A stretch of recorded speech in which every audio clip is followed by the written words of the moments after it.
regresamos aquí al rumbo de la tarde y qué bueno que tenemos al doctor Juárez Castillo, que es representante importante de la Fuerza del Pueblo y una de las de la Fuerza Nacional Progresista. De la Fuerza Nacional Progresista, pero no, que está en el bloque. Aliado. Que está en el bloque, perdóneme, doctor, y sí, que es una de las voces primeras en el campo jurídico con respecto a estos problemas que se suscitan en la materia electoral. Es un placer tenerle aquí en el rumbo de la tarde, doctor. Muchas gracias, doctor. Muchísimas gracias a todos ustedes, amigos, de ese importantísimo espacio de la tarde para poder compartir con ustedes en una situación tan aciaga para nuestro país, donde estamos pasando por una emergencia nacional muy severa y, como decía el doctor Nieves hace unos minutos, manejada en una forma que aterra la centralización y a veces la manipulación que puede repercutir en muertes, en un grave efecto de que se salga de control, si es que de alguna manera se puede tener control sobre una cosa tan terrible como esta. Así que a disposición de ustedes para poder abordar todos los temas que ustedes consideren que puedo ser útil opinar, porque lamentablemente arriba de nuestra principal crisis de salud, yo creo que en toda la historia de la República Dominicana, porque incluso es el resultado de una pandemia, es decir, como su nombre lo dice, mundial, una epidemia mundial, se justapone sobre una de las principales crisis políticas más severas que ha tenido nuestro país en toda su historia. En los últimos, por lo menos en los últimos 60 años, una crisis severa de la democracia, un intento de perpetuación en el poder, fraudes electorales, todo el trauma que vino con motivo de la frustración de las elecciones del 16 de febrero, que lamentablemente, si hubiéramos votado el 16 de febrero y no hubiera explotado como explotó la engañifa automatizada esa que tenían ahí, este país no hubiera tenido que salir a votar otra vez el 15 de marzo, claro, en plena epidemia, porque el 26 de febrero, es decir, 12 días después del fraude del 16 de febrero, fue que entró el primer caso reportado de COVID al país.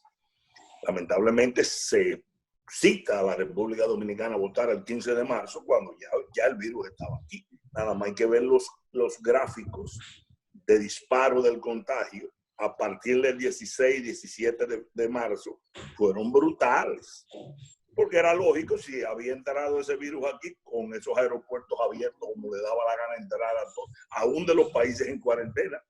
Eso se cerró el 17 de marzo, pese a que nosotros nos hartamos de pedirle al gobierno que tomara restricciones, por lo menos de los países en cuarentena, o pasajeros que hubieran tenido algún contacto con China. Es decir, que lamentablemente el proceso político no puede deshibridarse del proceso terrible de crisis de salud que tenemos ahora mismo. Y prueba el caso viene el asunto ahora de que está sobre el tapete el asunto de la posposición de las elecciones, que ya ustedes saben, si no creo porque me inserté tarde ya la Junta Central Electoral acaba de emitir su resolución. Yo me imagino que ustedes... Justamente para eso queremos conversar. Leila, adelante.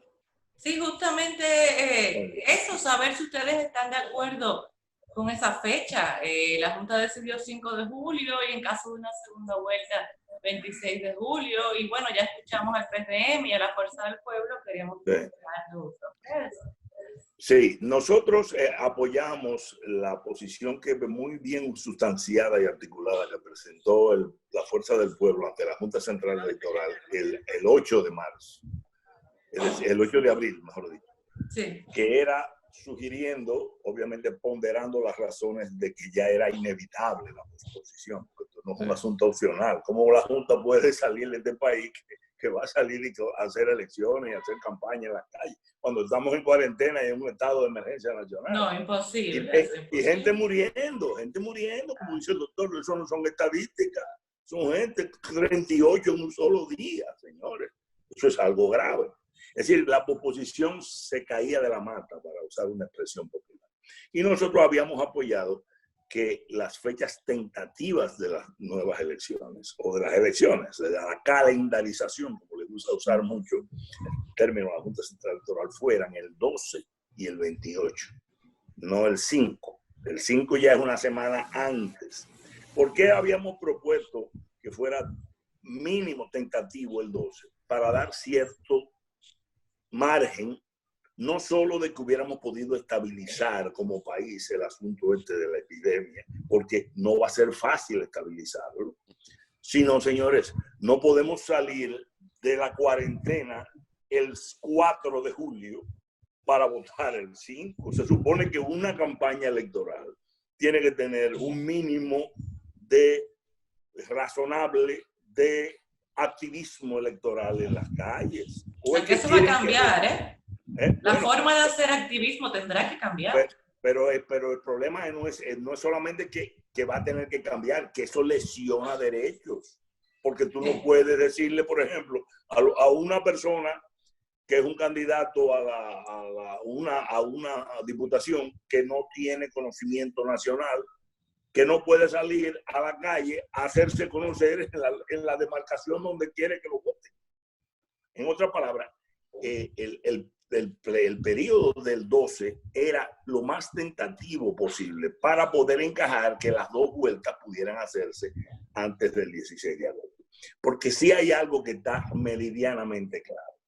El 16 de agosto a las 10 de la mañana se extingue, caduca, muere el periodo electoral, el periodo constitucional. Presidencial. Del presidente. El 274. Y del poder legislativo. Y del poder legislativo. El 274, que no tiene comodines. El 274 no tiene como, es para afuera que van constitucional. Bueno, entonces queríamos obviamente que pudiera hacerse antes para que después no se quiera inventar, como ya hay algunos que andan por ahí. Yo dudo. Vamos a rodar. Yo dudo que si se mantienen las condiciones de combate contra la pandemia actuales, en los términos en que el gobierno la ha implementado, yo dudo incluso que para julio todavía tengamos un escenario desde el punto de vista de la pandemia que pueda considerarse que la pandemia está en el proceso de extinción, lo que le llaman la cuarta fase. Por lo tanto, yo estoy de acuerdo, suponiendo que no se puedan hacer elecciones. Manejando ni hablar. Perdón. Sí, por eso es que yo lo digo. Y si llegamos a esa época y no hay elecciones, no se pueden dar la del 5 de julio, ni tampoco la del 26 de julio, que sería una segunda vuelta hipotética. Siendo así, ¿cuál sería la continuidad? ¿Habría un vacío de poder? Porque el poder no puede tener ese tipo de vacío. ¿O pasaríamos a un tipo de poder constitucional, el de la Suprema? ¿O qué se va a hacer entonces? Mire, excelente pregunta. Como es un escenario un poco extremo, pero hay que considerarlo, porque con mucha razón apunta Mateo, es probable que en julio todavía no podamos hacer las elecciones. Entonces, ¿qué se presenta?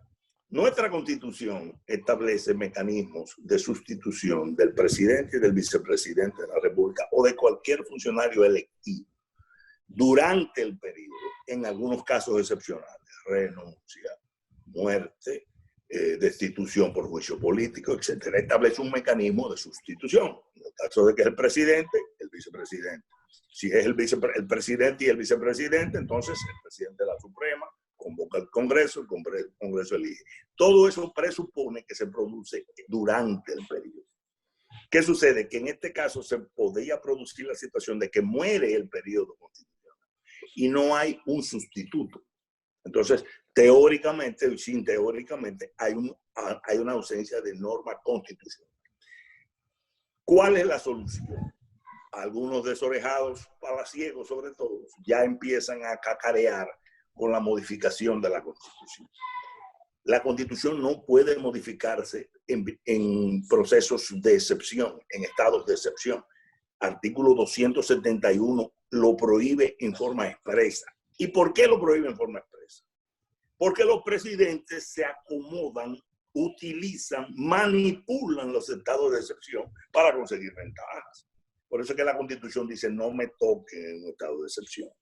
Es decir, que ahí no hay por dónde coger. Entonces uno dice, bueno, pero entonces nos vamos a quedar sin gobierno. No, porque mueren los funcionarios electivos. El mandato constitucional de los funcionarios electivos se extingue, pero no de los órganos constitucionales. El 275 establece que los órganos constitucionales perviven durante el tiempo de su designación. Por ejemplo, el Tribunal Constitucional, la Junta Central Electoral, el Tribunal Superior Electoral, perviven por el tiempo en que fueron designados. Y pone una coletilla bien grande, porque a los órganos constitucionales le aplica, pero a los electivos no. O hasta que sean sustituidos. ¿Por qué? Porque es un problema de la fuente del mandato. Los electivos tienen un mandato popular que fue temporal. A ellos le dan un certificado de elección que dice 16 de agosto del 2016, 16 de agosto del 2020. El pueblo dijo ni un segundo, no un día más, no, un segundo más. Entonces es evidente que muere cuando llega la fecha. Los órganos constitucionales no, porque fueron designados por los órganos electivos. Por ejemplo, en el Congreso, el Consejo del Poder Judicial o el Consejo que establece la designación de las altas cortes o en este caso del Tribunal Constitucional. Entonces, ¿cuál es la función del Tribunal Constitucional? El Tribunal Constitucional tiene función de proteger la Constitución, proteger los derechos fundamentales contenidos en la Constitución. Entonces, ¿qué es lo que puede producirse antes del 16 de agosto si lamentablemente no podemos llegar a hacer las elecciones? Un consenso nacional. Lo único que puede sustituir la voluntad popular expresada en urnas es la legitimidad política que le da con el acuerdo de todas las fuerzas políticas que son los que representan, incluyendo la sociedad civil, que son los que representan al pueblo de la República. ¿Qué hace en ese consenso político? Genera una norma o un mecanismo de provisionalidad que se empezaría a ejecutar a partir de el 16 de mayo, con dos fines fundamentales. Para sustituir a lo que está, tanto el presidente como la vicepresidenta, como los senadores, como los diputados, el 17 de mayo son expresidentes, ex vicepresidentes, ex senadores y ex diputados. Olvídense del resto. Se prevé el acuerdo que va a ser un órgano provisional. Pongamos un consejo de 5 o 7 miembros elegidos de común acuerdo con toda la fuerza política, incluyendo la fuerza política que está en el poder, porque ellos son parte de esta sociedad importante que tienen que opinar. Dos fines fundamentales. 2, solucionar el problema de la crisis de salud de la República, número 1. Y 2, dar la atmósfera política necesaria para que la Junta Central Electoral pueda dar las elecciones adecuadas. Entonces, uno dirá, bueno, pero ¿cómo un acuerdo político puede proveer una norma constitucional? No. Esas fuerzas políticas apoderan al Tribunal Constitucional y le dicen al Tribunal Constitucional, República Dominicana, lo que le llaman un amparo por interés colectivo, que está previsto en la legislación y en la Constitución, diciéndole, nosotros tenemos una situación única. No es que hay una ley que esté en contra de la Constitución, es que la Constitución no prevé esta situación. Entonces nosotros queremos que la República Dominicana sea amparada por su Tribunal Constitucional, que es un órgano parido por la Constitución, cuya función es proteger a la Constitución, pero proteger al pueblo dominicano. Y nos ampare creando la norma para que tenga base jurídica, el acuerdo social por el cual se instrumentaliza esa solución. Entonces el Tribunal Constitucional podría decir, bueno, pero que los amparos no se puede apoderar en forma directa al Tribunal Constitucional. Decimos los abogados que hemos manejado mucho el asunto de los amparos. Es cierto, porque siempre es por la vía de revisión. Ellos son la instancia de apelación en materia de revisión de los órganos inferiores. Siempre y cuando lo que se lleve en ese amparo no es que hay un conflicto de una actuación administrativa legal o de facto contra la Constitución, sino que no existe la norma constitucional. el único órgano que tiene la posibilidad de decir, mira, yo tengo que amparar, tengo la obligación de amparar al derecho al buen gobierno, a los intereses de derecho colectivo, al derecho al voto, a todos los derechos fundamentales que se ponen mediatizados por el hecho de que la democracia se puede interrumpir. En consecuencia, una decisión del Tribunal Constitucional que le dé fuerza de ley, más que de ley, de constitución, de norma, porque recuérdense que las decisiones del Tribunal Constitucional son ejecutorias a todos los poderes públicos, como si fuera parte de la propia Constitución, que da el amparo legal a esa provisionalidad.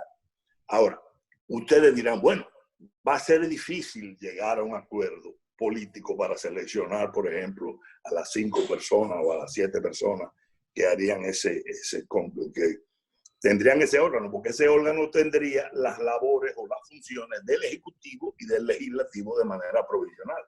Dicho sea de paso, no es la primera vez que lo vamos a tener, porque luego de la dictadura de Trujillo... El Consejo de Estado fue algo similar. Algo similar, pero incluso fue más porque fue con motivo del ajusticiamiento de Trujillo. Y este sería una especie de concierto. Señores, algo parecido pasó cuando se pusieron de acuerdo las fuerzas políticas en el 94 y hubo el recorte del periodo hasta el 96. En otra palabra, ¿qué es lo que pasa aquí? República Dominicana no va a quedarse sin gobierno, ni se va a quedar sin salida constitucional, pero esa salida y ese gobierno tiene que venir de un pacto social. Que dicho sea de paso, si llegamos a ese momento sin tener solucionada la crisis, no solamente vamos a necesitar esa especie de acuerdo nacional total porque la Constitución no nos prevé para ese caso extremo, sino porque este gobierno no habría resuelto el problema de la crisis de aquí a agosto. ¿Por qué? Por lo que decía el doctor Nieves. Ha manejado esto politiqueramente, centralizadamente. Ellos no han convocado ni al liderato nacional de la oposición, ni a la sociedad civil, ni a los empresarios, ni a nadie. Como si los que se estuvieran muriendo no son dominicanos, son fichas. Y entonces vemos cómo explotan los escándalos de corrupción, cómo empiezan las fotos de aprovechamiento electorero. Señores, estamos en una crisis que nos puede costar la vida a cientos de miles de dominicanos. Y el gobierno no ha dado el primer paso para decir, vamos a congregar al país. Esto es más fuerte que todos nosotros separados. Quizás no lo es tanto de todos nosotros unidos. Pero no se tiene ni vocación de hacer eso, ni mucho menos autoridad moral para hacer eso. Pero de que tenemos la vía jurídica perfecta, ahí se las acabo de explicar. Bueno, la tenemos para que nadie invente con prórrogas tipo Horacio Vázquez, porque ahí salió un la prolongación de Horacio Vázquez. Mire, usted ha planteado una hipótesis que no se había escuchado y con mucho acervo jurídico sustantivo, ¿no? Ir al Tribunal Constitucional, eso yo no lo había escuchado. Vamos a ver, dentro de las muchas que se van a proponer. Y el tiempo lamentablemente no apremia. Le vamos a llamar en la semana para ver cómo evoluciona esto. Ustedes van a hacer solo esa única pregunta. La van a hacer como propuesta formal. Yo estoy preparando un trabajo porque nosotros no queremos proponer algo que ahora se entienda. No queremos las elecciones. Estas son situaciones donde si no hay de otra, como dice nuestro pueblo, no nos vengan a decir, mira, como no hay de otra, prorroguemos. No, vamos a prolongar. Hay maneras, hay salidas. Ya, doctor Juárez, yo lo voy a preparar como trabajo, pero a disposición de ustedes para poderlo, porque eso tiene muchísimas alternativas y no es fácil llegar a un acuerdo así, pero no vamos a tener de otra. Bien, gracias, le agradecemos mucho.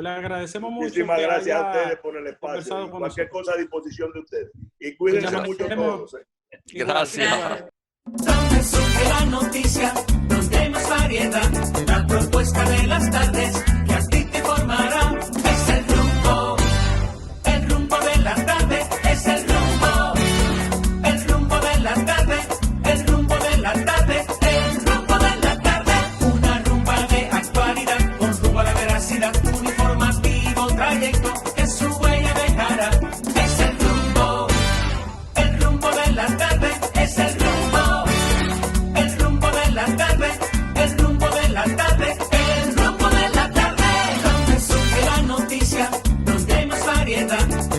propuesta de las tardes